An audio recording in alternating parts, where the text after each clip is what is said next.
Hey guys, I'm going to show you how to quickly calculate the price that you will get through the tender system. Just a brief explanation, the tender system is a system used in Israel. When a company IPOs, it allows large institutional or other private wealthy investors to put in bids between a set price range that will allow them ultimately to buy into the IPO of a company.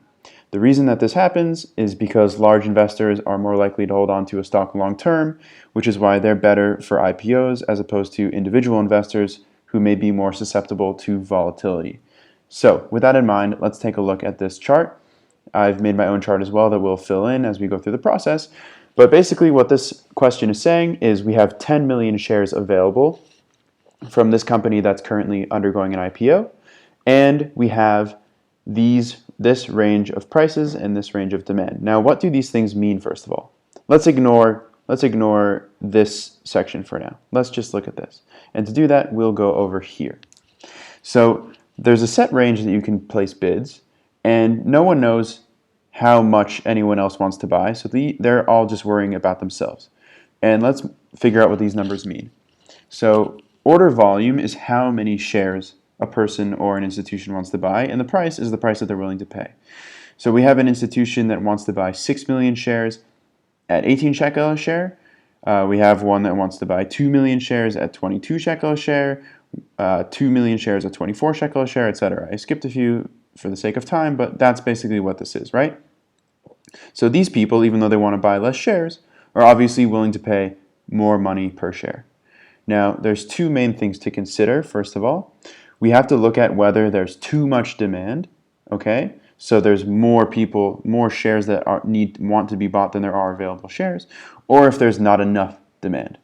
So the demand that we have right now, 6 plus 6 plus 2 plus 1 plus 2, is 17 million shares that people are demanding, and only 10 million shares available.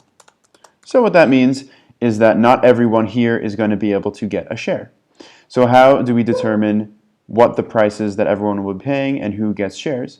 Well, in the case of an excess of demand, we simply go by assigning whoever bid the most money the amount of shares they wanted and then going down the list. Before we decide how much they're paying, first let's decide how many shares they're getting. So we're going to assign shares based on the highest number, whoever bid the highest number per the amount of shares they're getting until we run out of shares, okay? Before we decide on the price. So let's start with the guy who bid the most. He took the most risk, so he gets to get his amount of shares that he wants. He's going to get 2 million shares. Okay, so how many shares are left? 8 million. The next guy bid 23. He's going to get his 1 million shares. Okay, so now there's 7 million shares left. The next guy bid 22. He's going to get 2 million shares. Okay, now there's 5 million shares left. And the next guy bid 20, and he wants 6 million shares, but there's only 5 million shares, so he's going to get 5 million. Okay, he's not going to get the full 6 million. So now we've used up all of the 10 million shares, right? There are now 0 shares left. And the last person who was a cheapskate and didn't bid enough, sorry, sucks for you, you didn't get any shares. Okay, so now all the shares have been bought.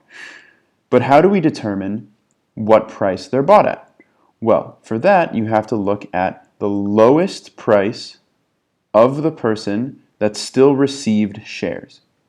So all of these people, even though they were willing to pay more, all end up paying 20 shekel per share for their shares. The guy that bid 18 shekel, since he didn't get any shares, his price is not factored in. Okay, so people all end up paying 20 shekel per share, and that's because there was too much demand. So again, we calculated based on the number that you bid. That gave you a preference of being able to get the number of shares you asked for until shares ran out. And then the smallest number of shares, the smallest price that still receives shares, that's the price that everyone pays. Okay? That's if there's an excess of demand.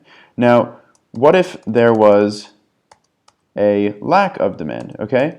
What if there were only, let's just delete these, and let's delete these. Okay, what if there were only 5 million shares that were demanded? Okay, what would we do then? So again, we would say, okay, this guy gets 2 million, this guy gets 1 million, This guy gets 2 million. Okay, what would happen now? Well, let's take a look and see. Lack of supply. Highest bidders get the number of shares they asked for at the settled price in order from highest to lowest until shares run out. Okay? I believe, if I'm not mistaken, that the settled price is simply the lowest price on the list. So this guy would get 2 million shares at 22, 1 million shares at 22, 2 million shares at 22. What would happen to the other 5 million shares, though? The other 5 million shares would get bought by the underwriter. The underwriter is the bank or other large institution that agrees to buy the rest of shares in case the full 10 million shares aren't bought. I hope that that was a decent explanation of how to calculate this in case there's an excess of demand or a lack of demand. It's very simple and very easy, and hopefully through this video demonstration it'll become more clear.